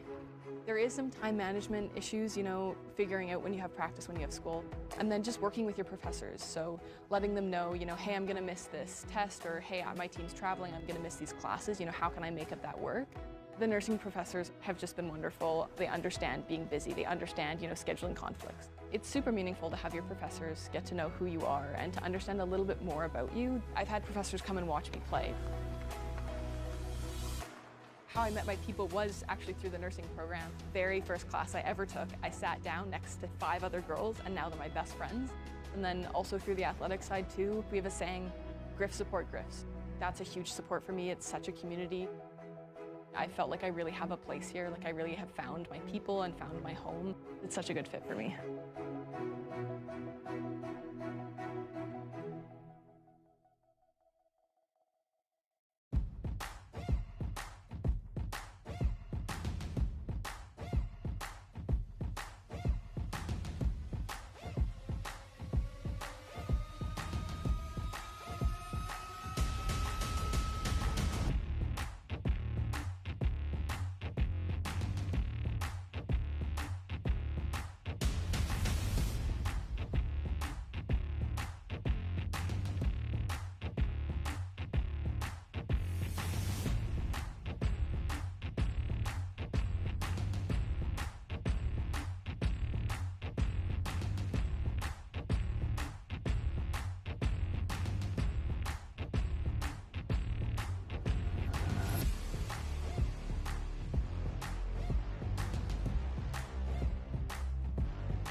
And on December 5th and 6th, the Griffins men's and women's hockey teams are excited to host our annual minor hockey night as the Griffins take on the U of A Golden Bears and Pandas. We're inviting all youth and school teams to come out and enjoy an evening of hockey, cheering on the Griffins and enjoy meeting the players in a post-game autograph session. To claim complimentary tickets for your players, coaches, and team managers, simply email griffins@macewan.ca. GriffFam, our student athletes make numerous sacrifices to compete at the intercollegiate level, and your contributions to our Adopt a Griff program assists in providing the support needed to run quality competitive programs and continue to attract top talent. Your donation will provide direct support by helping to cover program enhancements and team expenses such as non-conference travel, meals, and team gear. For more information on our Adopt a Griff program, head to our website, MacEwanGriffins.ca. And ladies and gentlemen, your Griffins men's hockey team is on social media. You can keep up with the team during games and behind the scenes on Instagram and X by following Griffins MHKY. And stay up to date on all things Griffins by following us on Facebook, Instagram, and X at MacEwan Griffins. Ty Holloway.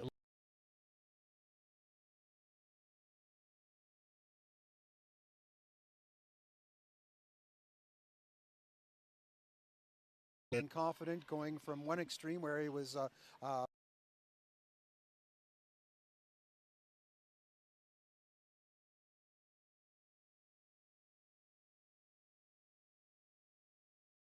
going with the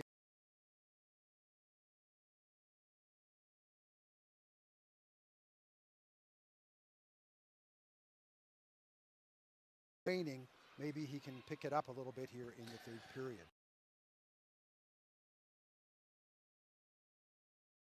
Now, if they do decide to make a change, it will be Zach Onescu getting that third period, I guess, effort in relief. And for Zach Onescu, he's had quite the turnaround in form himself since beginning the season.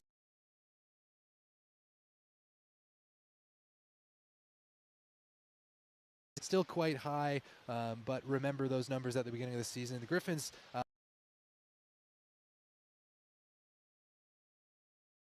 ultimately do have options if they want to make a change, but it's looking like Eric Ward will be out there to start the third. Yeah, anyway.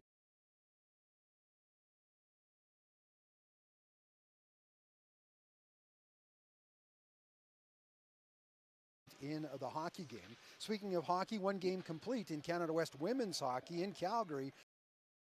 The Dinos winners over Trinity Western by a score of 2-0. Early in the first period, Mount Royal and Regina are scoreless. And another partial score, Canada West women's volleyball, MacEwan up on Mount Royal 2-1, and they are playing now in the fourth set. And in that set, it's 16-8 in favor of Mount Royal, so that one could go 5.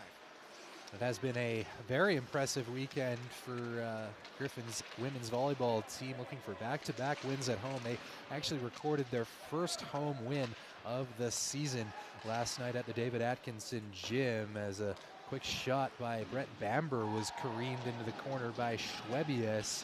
We are underway in period 3, the final frame. We'll see if the Griffins have anything left in the tank as it's Bamber once again sending one on net right into the breadbasket of Schwebius.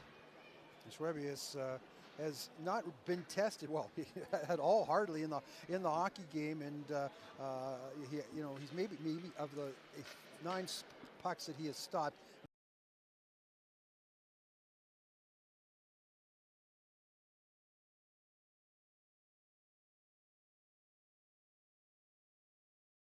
Has decided to award us an extra shot, so the Griffins getting 2 there, but off to a quick start as Kowalik ripped one.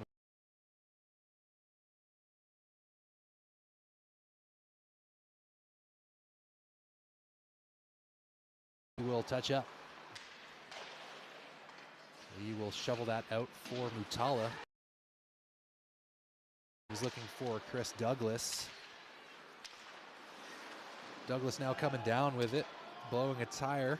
Back behind the play was Logan. Dowaniak. He was looking for Chris Douglas. Douglas now coming down with it.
zone.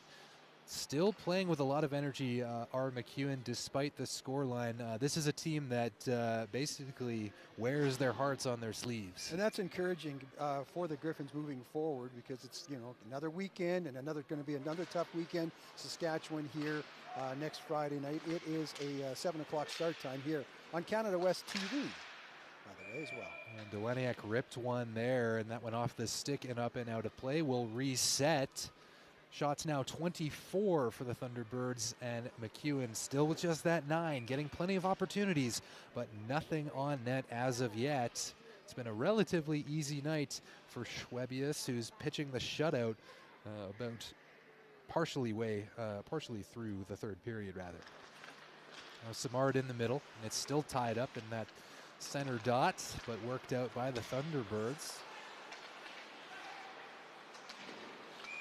Now we'll get another whistle, and I'll take this time to announce that new episodes of the Griff Nation podcast drop every Wednesday morning. Join your host, Dick Richards, as he interviews your Griffins players and coaches, as well as gets you set for the upcoming weekend of Griffins games. In this week's episode, Dick talks to Dwayne Jean Jr., who shares his journey, the importance of family, and what he likes to put on his steak.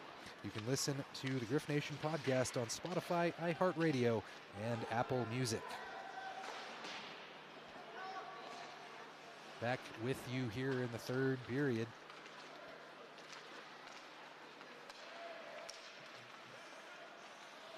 Dangerous opportunities now for the T-Birds, who are lurking.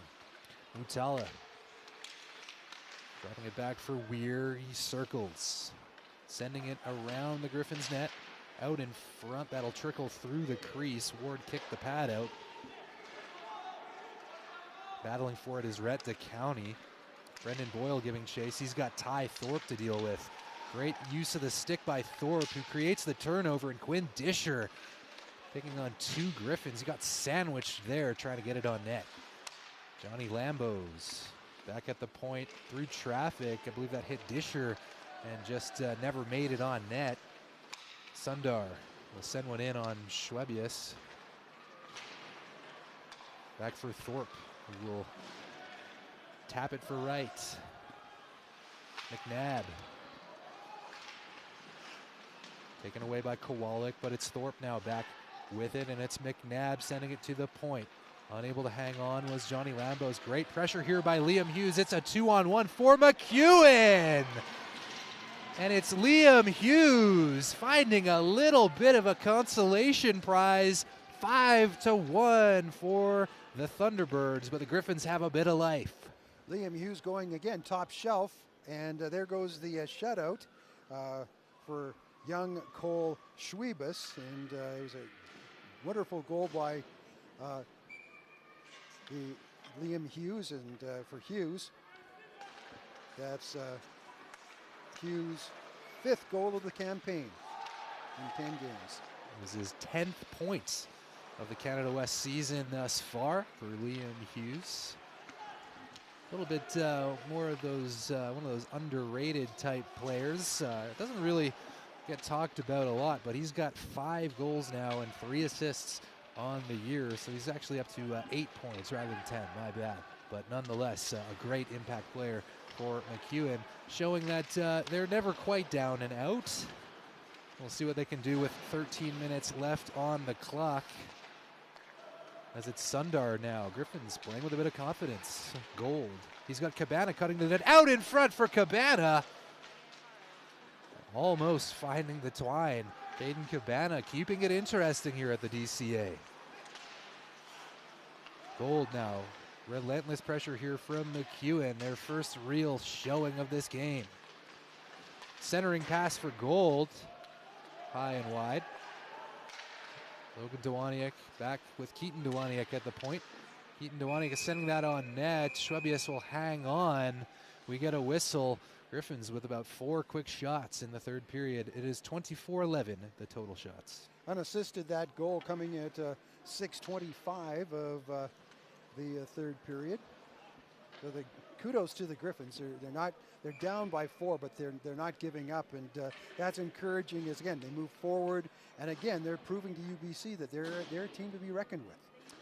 Griffins, of course, sitting at currently the 4th best overall record in the entire conference. So this is definitely a position that the Griffins aren't used to being in, and speaks to their success in recruitment, and how far they've come back from their ACAC days. Now it's Liam Kindry through the middle, losing possession.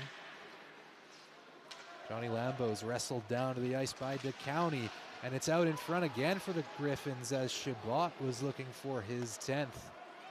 Hayden Chabot. Puck will come all the way down the ice. We get an icing call, and Keaton Dewaniak getting involved with Johnny Lambo's after the whistle, but they are separated by the officials. And it could be coincidental minors. It's definitely going to the penalty box for MacEwan. Is number 18, who is Chabot. So it's only one. Griffins again coming up on the short, or drawing the short end of the stick and getting the only penalty on that play. So it will be 2 minutes on the clock for the UBC power play. We'll see what they can do, looking for 6. And they're 2 for 6 with the man advantage here tonight. Special teams coming in clutch for the Thunderbirds late in this game. Bamber, good hustle to work it out, but it's quickly set back behind the red line. Now it's Atkinson will lift it for Mutala. Lee for Williams, and Eric Ward bit, but it ended up ping-ponging off of a couple of sticks and it went wide. Now Vinny Scott will shovel it out. Good effort there from Vinny Scott, allowing the Griffins to change it up.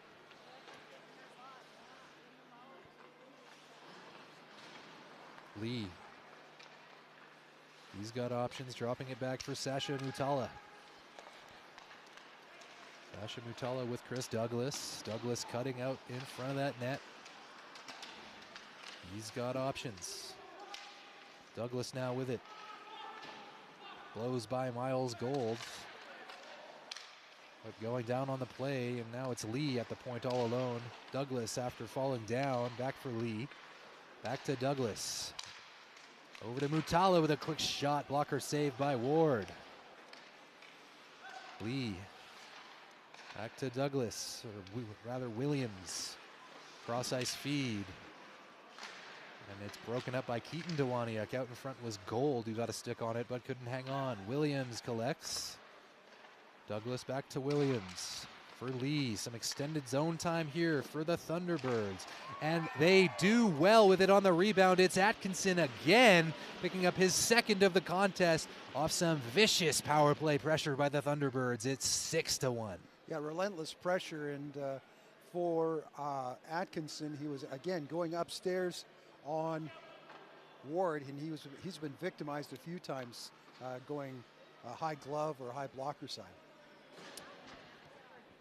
UBC getting their 25th shot on goal and finding success. So 25 shots, 6 goals. You couldn't ask for a much better performance than that from the offense, and a first forward line that was kept oh so quiet in this one on Friday night has completely broken through the MacEwan Griffins, and they're getting it done. All 4 lines. That was the 2nd point of the night for that 3rd forward line for UBC. Atkinson's 5th goal of the season, coming at 9:41 of the 3rd period. Face off inside the UBC offensive zone. It's Kowalik.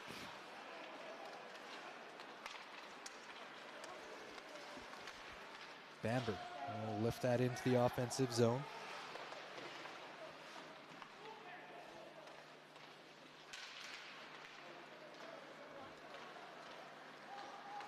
Now Mutala. That is Kodalik. Bamber around the horn. Playing patiently with it. Opts to keep. And now the Griffins will move out. Kowalik back to Bamber. He's got Chorney. Chorney takes down Kindry. battling away at the edge of the offensive zone. Still with it in the corner. And they will blow it dead. And not something you see every day. They actually blew it dead on a scrum or a board battle. Wow. Chris Douglas and Jake Lee drawing the assists on Scott Atkinson's 5th goal of the season to make it 6-1 in favor of the visitors, the UBC Thunderbirds. The UBC getting definitely the better of the Griffins and using their depth to their advantage. That'll be Scott Atkinson's 15th point on this Canada West season.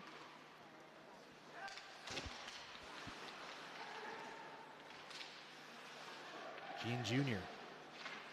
blanketed by Smith. Biddick couldn't quite hang on. It falls to Parker. Jack Parker sending that back in behind the net. McNabb was looking for the cross ice feed to right, but Parker got a stick on that and sent it up and out of play. And MacEwan's Athletic Therapy Clinic is available for everyone. Our certified athletic therapists support your rapid return to work or play. They offer comprehensive assessments and individualized treatments to assist you in achieving your physical goals. For inquiries and appointment bookings, email athletictherapy@macewan.ca.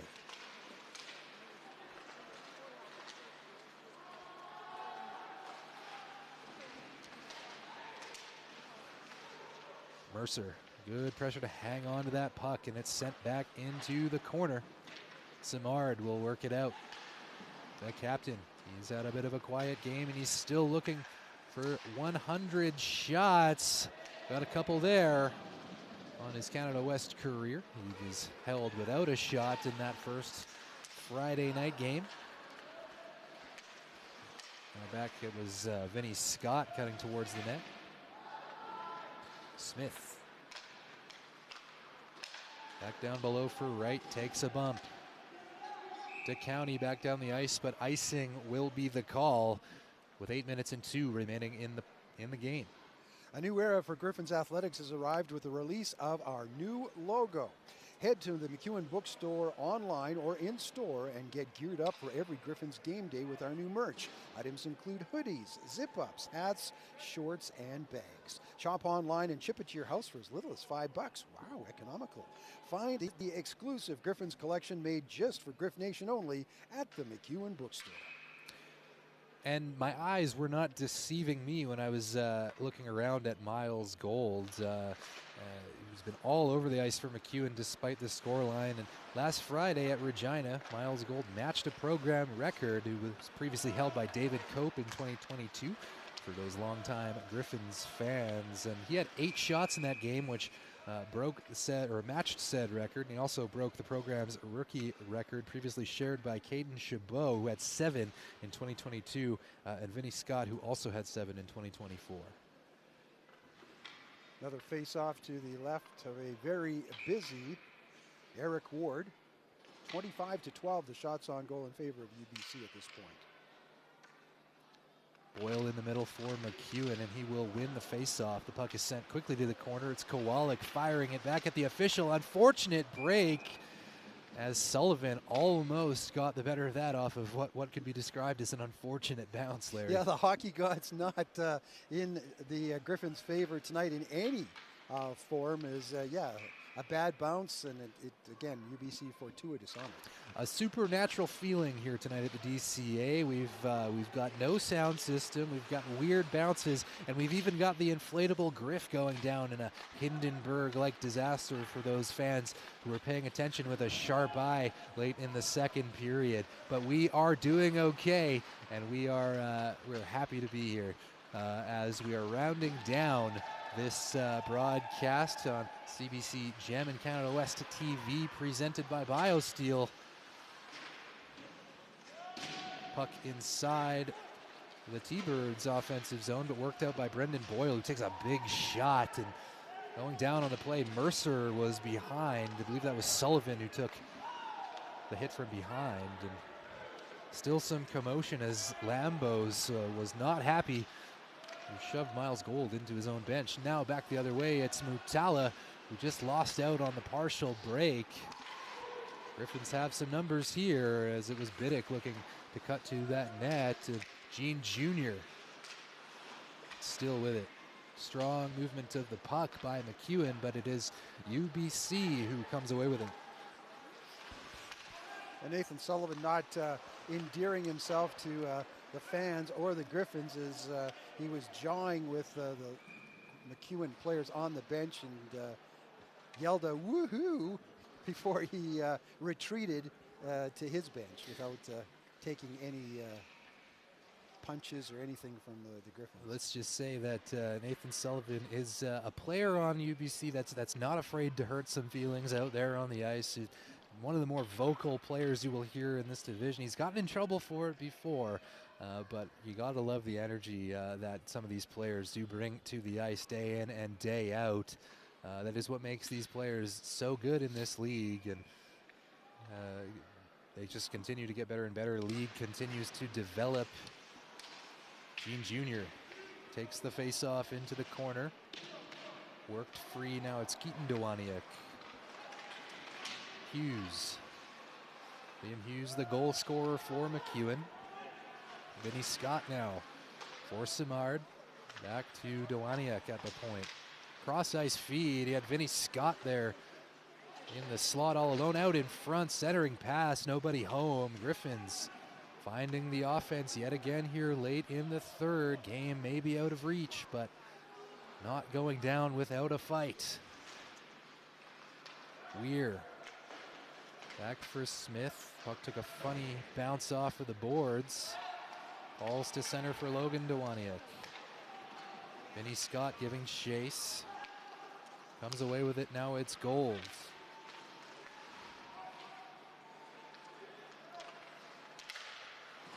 Gold again with the takeaway. Weir around the horn and all the way down the ice. We get an icing call. So if things remain the same, the T-Birds will go to 10-2 on the season. The Griffins will fall to 7-5. UBC back at home next weekend as they take on the Alberta Golden Bears. And as mentioned, Saskatchewan Huskies venturing into the downtown community arena for games Friday and Saturday here against the Griffins. Face-off controlled by the Thunderbirds, and they'll quickly work it out of their own zone. Disher taking the feed. Falls back to Weir, Jace Weir. One of the leaders on the Thunderbirds for plus minus. Definitely a lot of Thunderbirds will take a bump in that category after this one. Now it's Ethan Sundar. Unable to get it into the zone. UBC putting up a wall on that blue line. Well, the three across the center right now. Neutral zone resembling an impenetrable Fort Knox of sorts. UBC with a complete performance here at the DCA to round out the weekend. Brett DeCounty now off the cool backhand feed from Sam Simard, losing out. Sullivan forward for Kyle McNabb. Eric Ward out to play it. Jack Parker now lifts it to center for Rhett DeCounty, who fell off the puck. Sam Simard collects. MacEwan will get the partial change as on steps Gene Jr. and Logan Dewaniuk.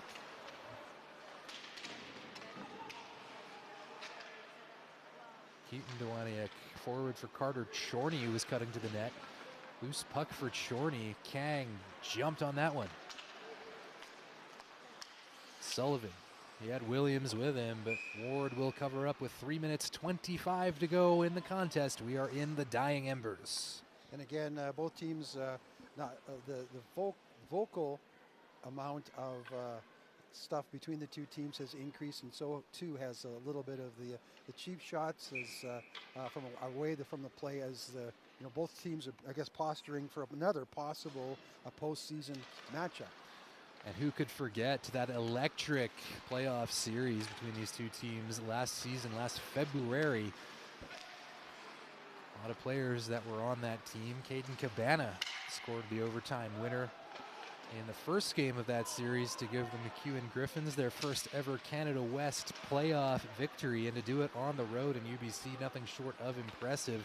This team continues to get better and better, as throwing the body was Logan Dewaniuk.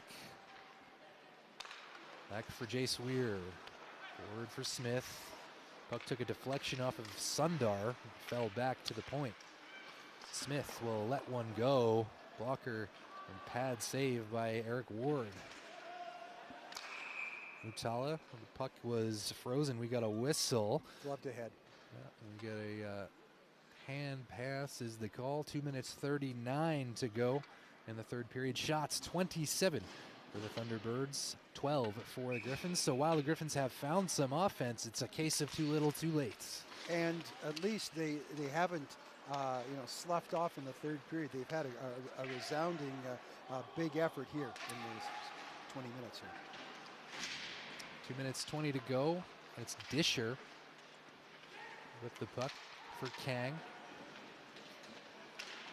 Kotelik now losing possession, and it's taken away by Kindry, who gets all kinds of tangled up with Caden Cabana, and we get some extracurriculars.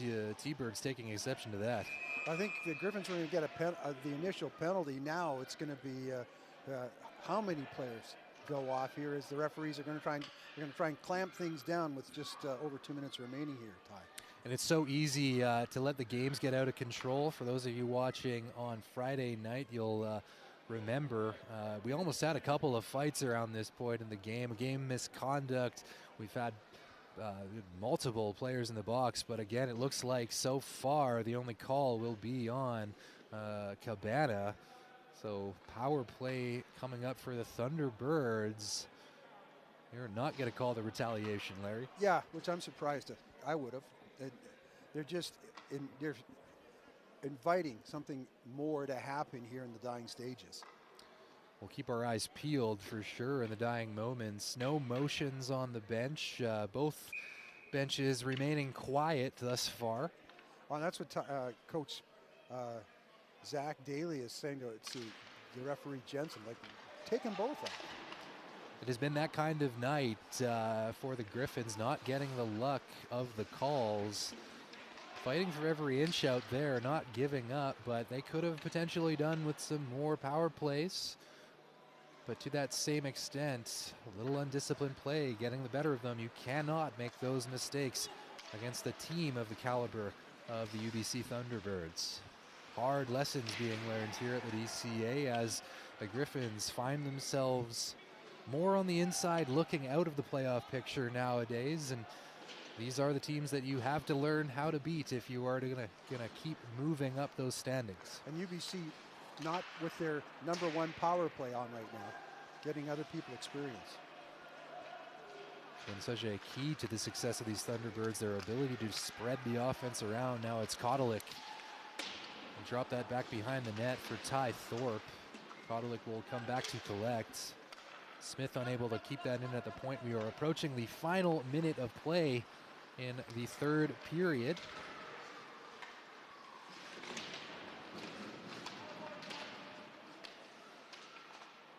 Vidic trying to shovel that one out in the dying moments here. Vidic in limited ice time for the Griffins. Not a player you see out there every day, but definitely earned another look from Coach Daly, I do believe. As time ticks away, Lee will rip one over the net. That was Kyle McNabb, my bad. For Ty Thorpe. Back for Smith. Smith will wind and fire. Ward was able to corral that one. 20 seconds to go here. Just enough time for one more potential goal for UBC, potentially. And we are about to find out if that is the case. Smith taps it up.